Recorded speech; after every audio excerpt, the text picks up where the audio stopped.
पता है, अगर आप ये वीडियो नहीं देखोगे तो मेरे कुछ व्यूज़ कम हो जाएँगे, मुझे शायद कुछ कम सब्सक्राइबर्स मिलेंगे और मुझे शायद कुछ कम लाइक्स मिलेंगे इस वीडियो पर।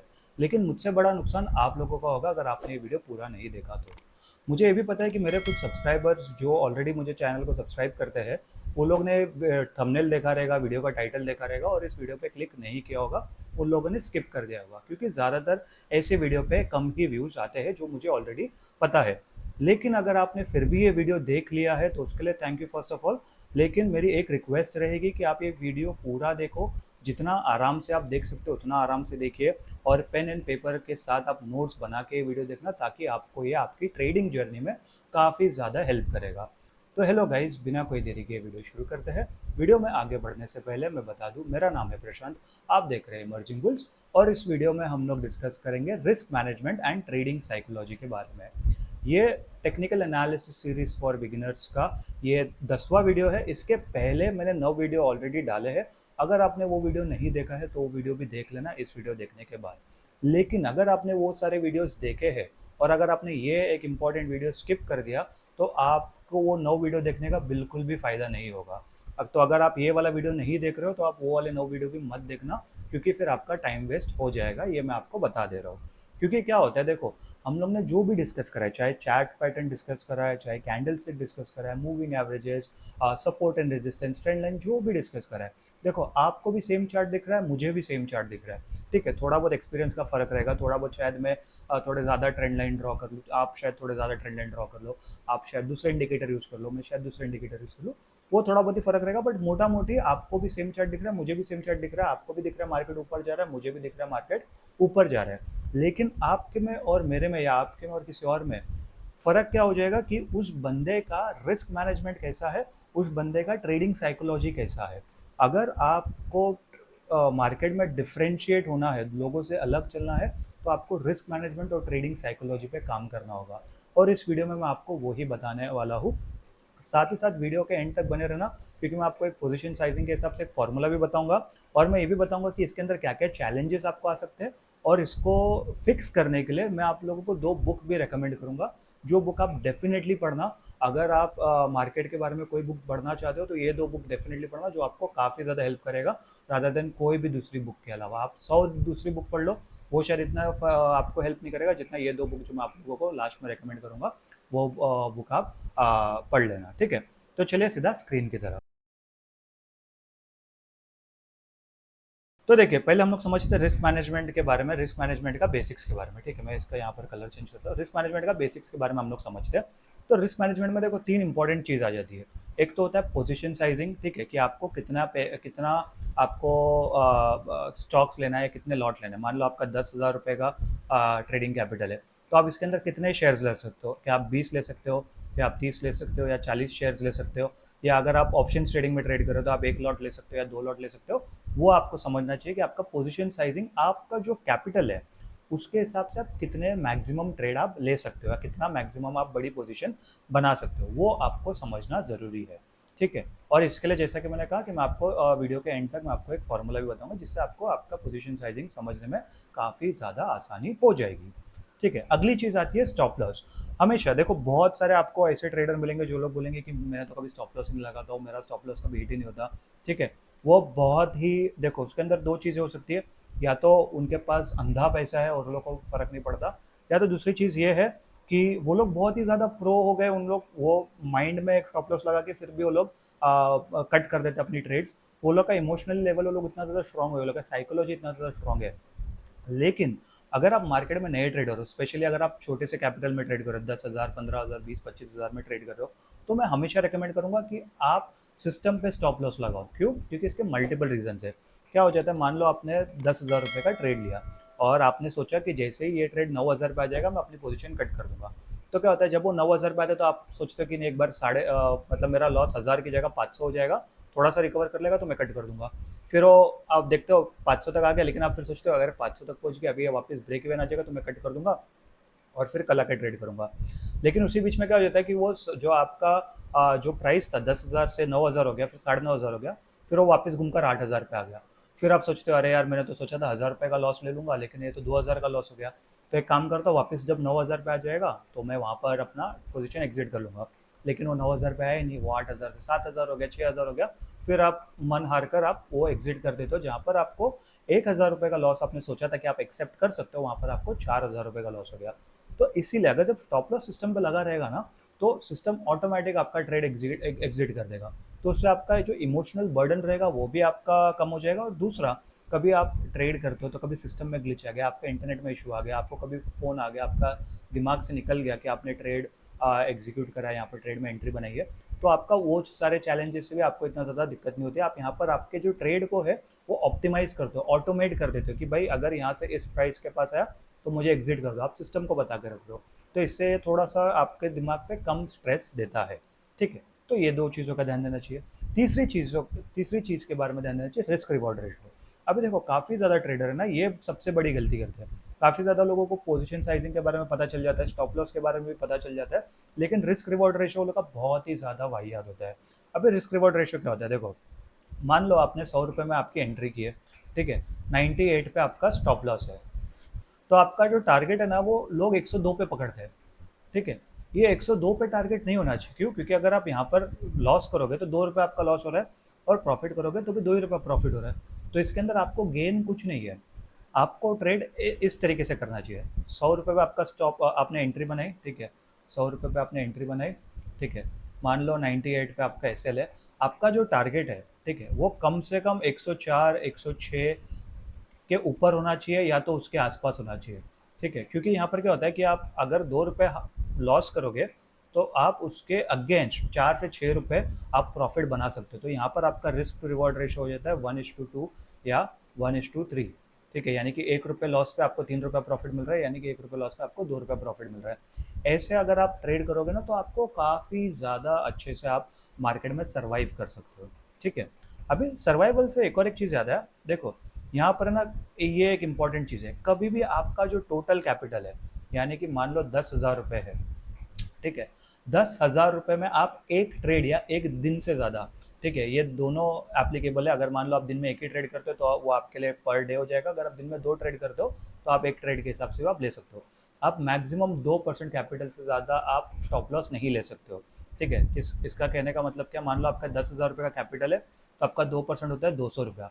दिन का 200 रुपये के ऊपर का आप लॉस नहीं ले सकते हो। ठीक है, अभी जब मैं 200 रुपये बोल रहा हूँ तो 210 220 भी हो सकता है, लेकिन मैं बताऊंगा मेरे हिसाब से, आप बताना चाहूँगा कि आप है ना स्टॉप लॉस 180 के आसपास रखो। क्यों? क्योंकि ऊपर का जो 20 रुपया है वो आपका सब ब्रोकर है, जो सब टैक्स वैक्स दुनिया भर के वो सब चीज़ में अलग चले जाएगा, जिसको हम लोग एडमिन चार्जेस भी कहते हैं। ठीक है, तो 180 रुपये आपका सिस्टम पे स्टॉप लॉस लग गया, जो आपका स्टॉक या इंडेक्स जो भी जिसमें आप ट्रेड कर रहे हो, और 20 रुपये का आपको जो भी टैक्स वैक्स वो सब लग गया, तो आपका 200 रुपये का यहाँ पर लॉस हो रहा है। ठीक है, अभी ये चीज़ देखो, हमेशा जो भी नया ट्रेडर है ना, वो ये चीज़ सोचता है कि मैं मार्केट में फटफट पैसे कैसे बनाऊँ, 10,000 का मैं कैसे फटफट 1 लाख करूँ, उसका 10 लाख करूँ, उसका 1 करोड़ करूँ। ठीक है, वो हमेशा नया ट्रेडर सोचता है, जिसके अंदर कोई कुछ नए ट्रेडर्स की इसके अंदर गलती नहीं, क्योंकि जो मार्केट को प्रेजेंट ही ऐसा किया जाता है कि यहाँ पर क्विक रिच स्कीम बेची जाती है कि आप यहाँ पर 10,000 लेके आओगे और फिर 1 करोड़ कमा लोगे 2 हफ्ते के अंदर, 3 हफ्ते के अंदर। देखो ये रियलिटी नहीं है मार्केट की। मार्केट में आपको ग्राइंड करना पड़ता है, आपको सर्वाइव करना पड़ता है, आपको लॉन्ग टर्म ये सोच के रहना पड़ता है। देखो जो प्रो ट्रेडर होता है ना, नया ट्रेडर क्या सोचता है कि मैं 10,000 का 1 लाख 1 करोड़ कैसे बनाऊँ। प्रो ट्रेडर क्या सोचता है, ये जो 10,000 है ये मैं कितना लंबे टाइम तक इसको मैं सर्वाइव कर सकता हूँ, कितने ज़्यादा ट्रेड ले सकता हूँ, वो ये सोचता है। अगर आप यहाँ पर ध्यान से देखोगे, अगर आप 2% ट्रेड, 2% आपका जो कैपिटल है उतना अगर आप रिस्क लगा सकते हो, तो आप ये कैपिटल को 50 डेज, कम से कम 50 डेज आप इसको सर्वाइव कर सकते हो। 50 डेज यानी कि 2 महीना। ठीक है, 2 महीने के अंदर ऑब्वियसली आपके सारे 50 के 50 ट्रेड तो लॉस नहीं होंगे, क्योंकि इसके अंदर अगर आप तुक्का भी मार दोगे तो भी 50 में से कम 10 ट्रेड तो आपके फिर भी प्रॉफिटेबल हो ही जाएंगे, अगर आपको मार्केट के बारे में बिल्कुल भी नहीं पता है तो भी। ठीक है, तो उसके अंदर आपका जो जर्नी है वो और लंबा होता रहेगा। तो धीरे धीरे आपको एक्सपीरियंस आएगा, फिर आपको आप खुद का एक सेटअप बनाओगे, मार्केट के बारे में समझोगे, और उसके बाद आप धीरे धीरे धीरे करके आप मार्केट के बारे में सीखोगे। लेकिन वहीं पर अगर आप ये सोचोगे कि मेरे पास 10,000 है, एक काम करता हूँ, कहाँ मैं 200 रुपये का रिस्क लूँ, इसमें तो कुछ नहीं होगा, मैं गिन के 5 शेयर ले पाऊंगा, 5 शेयर में मुझे 200 रुपये पे 400 रुपये का प्रॉफिट होगा, 400 रुपये से मेरा क्या होगा। तो आप क्या करोगे, बोलते हो एक भाड़ में गया, मैं 5,000 रुपये रिस्क पर लगा देता हूँ, 5,000 का 10,000 हो जाएगा, कल मेरी कैपिटल डबल। लेकिन क्या हो जाता है, आप पहले दिन लॉस कर दोगे। ठीक है, तो आपका कैपिटल सीधा आधा हो गया, डबल की जगह 50% पे आ गया। फिर आप नेक्स्ट डे सोचते हो मैं एक काम करता हूँ, कल का दिन मेरा अच्छा नहीं था, लकी डे नहीं था, आज मेरा लकी डे, मैं लकी शर्ट पहन के आया हूँ, चलो आज ट्रेड करते हैं। और आज आपने बहुत सारे न्यूज़ चैनलों से पे भी देख लिया, बहुत सारे आर्टिकल्स भी पढ़ लिए कि आज तो मार्केट ऊपर जाने वाला है। आपने फिर से 5,000 लगा दिए, ओवर कॉन्फिडेंस हो गया, वापस 5,000 आ गए। जहाँ पर आपने सोचा था कि आपके कैपिटल आप 50 दिन आप प्रिजर्व करोगे, वहाँ पर आपका कैपिटल 2 दिन में ही वाइप आउट हो गया। तो इससे क्या हो जाता है, इससे हम लोग को ये समझ में आता है कि भाई मार्केट में आप ज़्यादा बड़ी पोजीशन से ज़रूरी नहीं आप एक सक्सेसफुल हो सकते हो। आपको थोड़ी-थोड़ी पोजीशंस के साथ आपको धीरे-धीरे ट्रेड करना है, समझना है, एक्सपीरियंस लेना है, उसके बाद आप मार्केट में कहीं न कहीं सर्वाइव कर सकते हो। वहाँ पर अगर आप 50 दिन ट्रेड करोगे, जैसा कि मैंने कहा कि आपके 10 ट्रेड तो फिर भी आपके 8 से 10 ट्रेड फिर भी आपके प्रॉफिटेबल हो जाएँगे, फिर आपको धीरे-धीरे और समझ में आएगा मार्केट के बारे में और आप धीरे-धीरे वैसे आप ट्रेड कर सकते हो। ठीक है। बाय द वे गाइस, अगर आपको ये वीडियो थोड़ा बहुत भी पसंद आता होगा तो वीडियो को लाइक कर देना, चैनल को सब्सक्राइब कर देना और नोटिफिकेशन घंटी ज़रूर दबा देना। अभी मैंने आपको वीडियो के स्टार्ट में ये भी बताया था कि ये इस सीरीज़ का 10वां वीडियो है। इसके बाद मैं एक और एक वीडियो लेके आऊँगा, जो लास्ट वीडियो होगा वो इस सीरीज़ का। और मैंने अगर आप लोग इस सीरीज़ को स्टार्टिंग से फॉलो कर रहे हो, डे 1 से, तो मैंने फर्स्ट वाले एपिसोड में बोला था कि जब तक ये सीरीज़ एंड होगी तब तक मैं आप लोगों को इतनी सारी चीज़ें सिखा दूँगा कि जिससे आप अपना खुद का ही सेटअप बना सकते हो, खुद का ही आप ट्रेडिंग सिस्टम बना सकते हो। तो नेक्स्ट वीडियो में हम लोग ट्रेडिंग सेटअप सिस्टम के बारे में डिस्कस करेंगे कि आपको कैसे एंट्री एग्जिट प्लान करनी चाहिए, कैसे अब आपको अपना सेटअप बनाना चाहिए। ठीक है? तो चलिए आगे बढ़ते हैं। अभी समझते हैं ट्रेडिंग साइकोलॉजी के बारे में। ट्रेडिंग साइकोलॉजी के बारे में क्या है, जो भी आपके इमोशंस होते हैं, ठीक है, जो भी आपके कॉमन इमोशंस है, फियर, ग्रीड, फोमो, ठीक है, ये 3 कॉमन इमोशन है, एंगर, सैड और सब भी होता है। बट ये मेन 3 कॉमन इमोशन, इसके अंदर क्या होता है, फियर। जैसे पहले, सबसे पहले क्या होता है कि लॉस। अगर मान लो आप, जैसे कि मैंने पहले एग्जाम्पल दिया कि 10,000 रुपये का आपका कैपिटल है, आपने सोचा कि 9,000 रुपये तक ये कैपिटल आ जाएगा, मैं 1,000 रुपये का लॉस ले लूँगा। लेकिन जैसे आपका 1,000 रुपये का लॉस हो गया, तो वहाँ पर आप सोचते हो अरे यार 1,000 रुपये मेरे चले गए, मैं एक काम करता हूँ, ये जब 500 रुपये का लॉस होगा तब मैं रिकवर कर लूँगा। लेकिन फिर 500 नहीं होता है वो, जबकि आपका लॉस बढ़ के 1,500 है, 2,000 हो जाए, तो आपको और डर बढ़ जाता है। तो उस फियर में आप कहीं ना कहीं आपके हाथ पैर कांपते हो और आप ट्रेड एग्जिट नहीं कर पाते हो, या कितनी बार एंट्री नहीं कर पाते हो। तो वो एक सबसे बड़ा एक इमोशन हो जाता है। दूसरा हो जाता है ग्रीड। जैसे मान लो यहाँ पर आपने एंट्री बनाई 100 रुपये पे, आपको 104 का प्रॉफिट हो गया है, ठीक है। आपने जो आपका जो लॉजिक कह रहा था, आपका जो सेटअप कह रहा था कि 4 रुपये का प्रॉफिट आपको मिल रहा है और 2 रुपये का आपका लॉस था, रिस्क रिवॉर्ड के हिसाब से 1:2 1:3 के हिसाब से आपको मिल रहा है। लेकिन आप क्या सोचते हो कि यार 4 रुपये का प्रॉफिट हो गया, मैं एक काम करता हूँ यहाँ पर 6 रुपये, 8 रुपये, 10 रुपये का प्रॉफिट ट्राई करता हूँ, यहाँ पर मुझे ज़्यादा प्रॉफिट मिलेगा, शायद वो 7 रुपये पर पहुँच जाता, मतलब 107 तक पहुँच गया, तो आप सोचते हो 110 तक ट्राई करता हूँ, उसके बाद मैं यहाँ पर ट्रेड एग्जिट कर दूंगा। लेकिन क्या होता है, एक बड़ी रेड कैंडल बनती है और आपका जो 104 के 100 रुपये पर जो आपकी एंट्री थी वो वापस 100 रुपये पर आ जाती है। तो इससे क्या हो गया, आपका जो 7 रुपये का जो प्रॉफिट था वो पूरा वापस ब्रेक इवन हो गया, और फिर जब तक आप ट्रेड एग्जिट करते हो तब तक वो 99 या 98 पे आ गया। तो जहाँ पर आपको प्रॉफिट होने वाला था वहाँ पर आपका लॉस हो गया। ठीक है, वो एक चीज़ हो जाती है ग्रीड, जिसको हम लोग कहते हैं। तीसरी होती है फोमो, जिसको हम लोग कहते हैं फियर ऑफ मिसिंग आउट। जैसे कि क्या होता है, आप जैसे टीवी न्यूज़ पे देखोगे या कोई भी इन्फ्लुएंसर को देखोगे या किसी भी दोस्त से आपने सुना कि भाई उसने XYZ एक शेयर ले लिया, वो 100 रुपये का था और 3 महीने के अंदर वो 150 रुपये का हो गया। या फिर मान लो ऑप्शन में उसने 9 9 बजे, साढ़े 9:15 बजे, अगर उससे मान लो 100 रुपये का एक ऑप्शन स्ट्राइक प्राइस बाई करा और वो 200 रुपये हो गया 10 मिनट के अंदर। ठीक है, लेकिन वो उसका प्लान था, ठीक है, वो उसका सेटअप था, वो उसकी स्ट्रैटेजी थी, उसने उसके ऊपर स्टडी करा है। आप सिर्फ ये सोच के करते हो कि अरे भाई दूसरा बंदा कमा रहा है तो मैं क्यों नहीं कमाऊँ, मैं भी सीधा उस ट्रेड में एंट्री ले लेता हूँ। तो जहाँ पर उस बंदे ने 200 रुपये पे एग्जिट करा है, उसकी कुछ स्ट्रैटेजी रहेगी या उसका लक रहेगा, जो कुछ भी रहेगा, आपने भी वहाँ पर 200 रुपये एग्जिट करा बिना कोई चार्ट देखे, बिना कुछ भी देखे, बिना कुछ प्लानिंग किए, और वहाँ पर से वो स्टॉक सीधा नीचे गिर गया या वो इंडेक्स ऑप्शन जो भी नीचे गिर गया, 100 रुपये पे आ गया, तो वहाँ पर आपका ही लॉस होगा। तो फियर ऑफ मिसिंग आउट ये एक तीसरा इंपॉर्टेंट एक फैक्टर होता है जिसके वजह से काफ़ी ज़्यादा लोग लॉस करते हैं, जिसकी वजह से जो ट्रेडिंग साइकोलॉजी है ना वो काफ़ी ज़्यादा इम्पैक्ट होती है।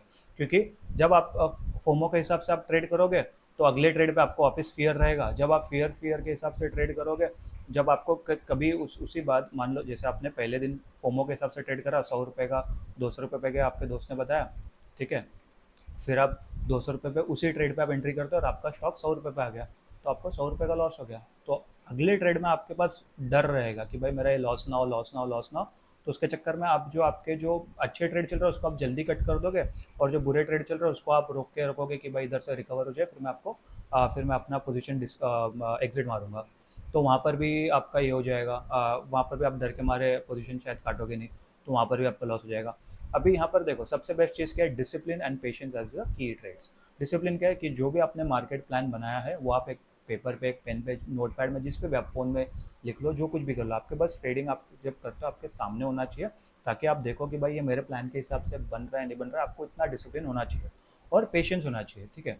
देखो, जब मार्केट यहाँ पर है, आपके सेटअप के हिसाब से मान लो ये लेवल है, तो ऐसा नहीं कि अभी मार्केट यहाँ पर है तो आप मार्केट के पास जा रहे हो, नहीं।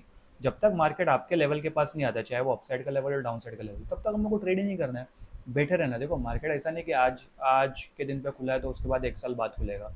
मार्केट रोज़ खुला रहता है, सैटरडे संडे छोड़कर या कोई पब्लिक हॉलीडे रहेंगे छोड़कर। तो अब अगर आपको आज एंट्री नहीं मिल रही तो कल मिल जाएगी, कल नहीं मिल रही तो परसों मिल जाएगी, परसों नहीं मिल रही तो अगले हफ्ते मिल जाएगी। ये आपको सोच के चलना है, ये नहीं आपको देखना है कि आपको हर एक बॉल पे छक्का मारना है। आपको एक दो बॉल डॉट कर दोगे, तीसरी बॉल पे चौका आ जाएगा। तो आपको उस हिसाब से सोचना है, ठीक है। उस हिसाब से अगर आप करोगे तो आपकी ट्रेडिंग साइकोलॉजी काफ़ी ज़्यादा इम्प्रूव हो जाएगी। देखो, अभी है ना, हम लोग को रिस्क मैनेजमेंट और साइकोलॉजी दोनों को लिंक करना है। देखो, इसका लिंक का फ़ायदा क्या है, मतलब बताता हूँ। रिस्क मैनेजमेंट क्या करता है, आपका इमोशनल स्ट्रेस को रिलीज कर देता है, ठीक है, कम कर देता है। जैसे मैं बताता हूँ, अगर मान लो आपका 10,000 का कैपिटल है, ठीक है, और अगर आपने सोचा है कि मैं दिन का लॉस 2% ले सकता हूँ, जिसका होता है 200 रुपया, ठीक है, 200 रुपये दिन के लॉस ले सकता हूँ मैं।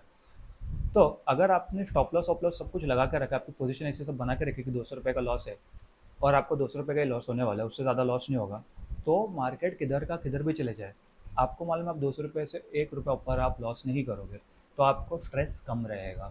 इसके लिए रिस्क मैनेजमेंट आपको काम आती है। और फिर अगर आप उतना, क्या बोलते हैं, डिसिप्लिन की तरफ से, जब जब आप ट्रेड में एंट्री लेने से पहले ही आपको रिस्क मैनेजमेंट और साइकोलॉजी पे काम करना चाहिए। आप ट्रेड लेने से पहले अगर आप देखते हो कि भाई मतलब मान लो आपने 1, 2, 3, 4, 5 ऐसे 5 चीज़ें देखे जो आपके एंट्री और एग्जिट में आपका जो ट्रेडिंग प्लान है उसके हिसाब से काम कर रहा है, ठीक है। बाय द वे, ये सब ऐसा एक चेक पॉइंट होती है, वैसे 8 चेक पॉइंट वाला मैंने एक वीडियो बनाया था, आपको डिस्क्रिप्शन में मिल जाएगा, ऊपर आई कार्ड में आता रहेगा, आप वो वीडियो भी जाके देख सकते हो ये वीडियो देखने के बाद, ठीक है।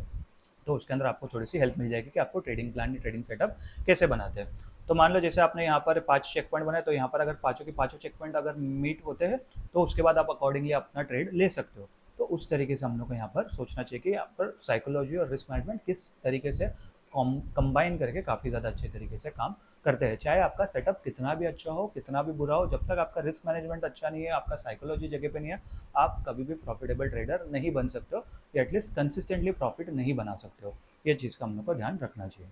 देखो, जैसे कि मैंने वीडियो के स्टार्ट में बताया था कि पोजीशन साइजिंग का फॉर्मूला बताऊंगा मैं आप लोगों को, तो यहाँ पर समझो।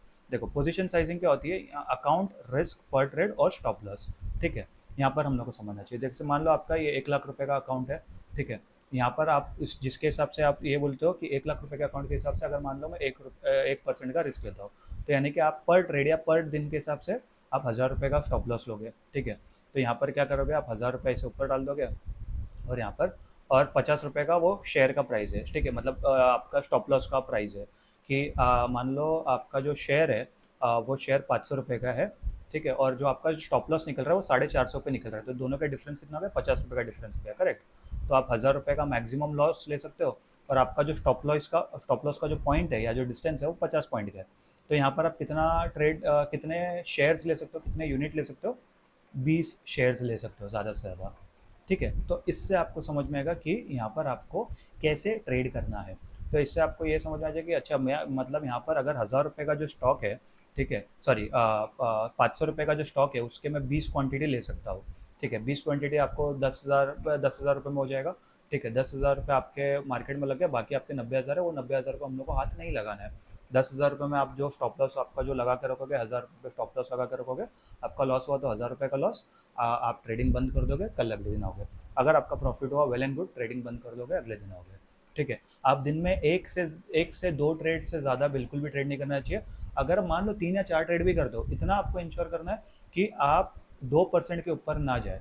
मेरा सजेशन रहेगा, स्टार्टिंग में तो आप 1% से ट्राई करो, 1, 2, 3 हफ्ता, फिर उसके बाद 2% करो, बट 2 से 3% मैक्सिमम। कोई भी प्रोफेशनल ट्रेडर भी 2-3% के ऊपर बहुत ही रेयरली आपको मिलेंगे जो बहुत ही ज़्यादा बड़े क्या बोलते हैं, जो रिस्क रिवॉर्ड रेशो के हिसाब से या एक ट्रेड पर या एक दिन पर काफ़ी ज़्यादा रिस्क लेते हैं, तो अपनी टोटल कैपिटल का, ठीक है, 2 से 3% के ऊपर का रिस्क बिल्कुल भी नहीं लेना चाहिए, ठीक है। ये चीज़ का हम लोग को यहाँ पर ध्यान रखना चाहिए। तो यहाँ पर आपको ये फॉर्मूला डेफिनेटली यहाँ पर काम आएगा, ठीक। अभी हम लोग समझते हैं लिमिटेशंस के बारे में। देखो, रिस्क मैनेजमेंट का लिमिटेशन क्या है कि ये गारंटी नहीं देता कि आपको प्रॉफिट होएगा।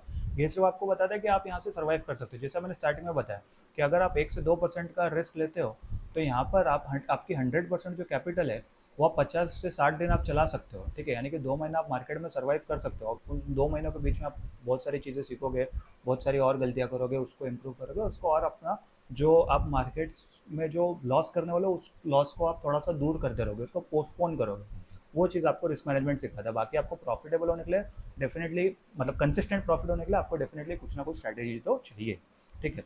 और साइकोलॉजी का लिमिटेशन क्या है कि ये एक एक रात में, 1-2 हफ्ते में मास्टर नहीं हो सकती, इसको प्रैक्टिस लगेगा आपको।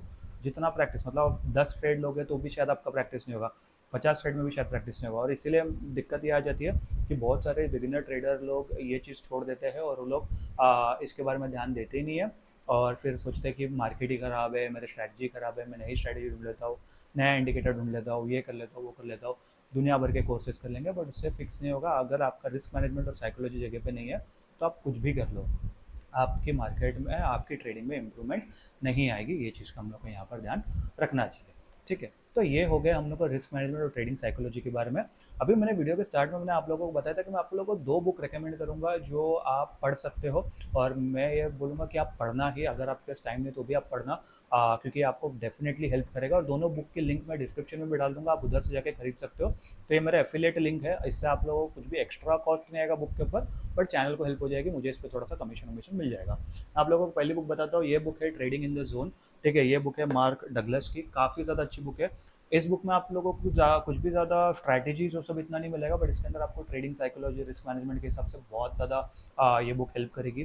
काफ़ी ज़्यादा अच्छी बुक है, मैंने कम से कम 2-3 बार पढ़ा है ये बुक, बहुत ही अच्छी बुक है। आप कोई भी, अगर आप जो यूएस और सबके अगर आप चैनल वैनल देखते हो, जो कि फॉरेनर्स के, अगर आप यूट्यूबर लोग के ये देखते हो ट्रेडिंग वाले वीडियोस, तो वो लोग भी ये बुक रिकमेंड करेंगे, बहुत ही ज़्यादा अच्छी बुक है, ट्रस्ट में। और जो दूसरी बुक है ये है डिसिप्लिन ट्रेडर, ये भी उसी उसी ऑथर के, मार्क डगलस की, ये भी काफ़ी ज़्यादा अच्छी बुक है। इसके अंदर भी आप लोगों को trading psychology, risk reward ratio के हिसाब से मालूम पड़ेगा। कुछ इसके अंदर थोड़ी बहुत स्ट्रैटेजीज भी डिस्कस करें, आप वो भी देख सकते हो। हालाँकि मैंने ये चीज़ नोटिस करी कि जो फॉरेन इन्वेस्टर्स है या जो भी ट्रेडर्स है, वो लोग की स्ट्रैटेजीज़ इंडियन मार्केट के हिसाब से इतने अच्छे तरीके से काम नहीं करती है। आपको थोड़ा रिफाइन करना पड़ेगा, बट डेफिनेटली इसके अंदर अगर आपको स्टार्ट करना है, कुछ स्ट्रैटेजी समझना है, तो ये दोनों बुक डेफिनेटली आप लोगों के लिए काफ़ी ज़्यादा हेल्पफुल है। बट एक बात बता दूँ, स्ट्रैटेजी से ज़्यादा ये बुक आपका ट्रेडिंग साइकोलॉजी और रिस्क मैनेजमेंट पे काम करेगा। स्ट्रैटेजीज़ वो सब के लिए, या जो कुछ भी अगर अलग और चीज़ें चाहिए तो उसके लिए आप दूसरे रिसोर्सेज, दूसरी बुक्स पढ़ सकते हो। साइकोलॉजी और रिस्क मैनेजमेंट के लिए आप ये दोनों बुक के अलावा आपको कोई और बुक पढ़ने की ज़रूरत नहीं है। अगर आप और बुक पढ़ सकते हो तो वेल एंड गुड, पर अगर आप नहीं पढ़ोगे तो भी आपको कोई दिक्कत नहीं होगी।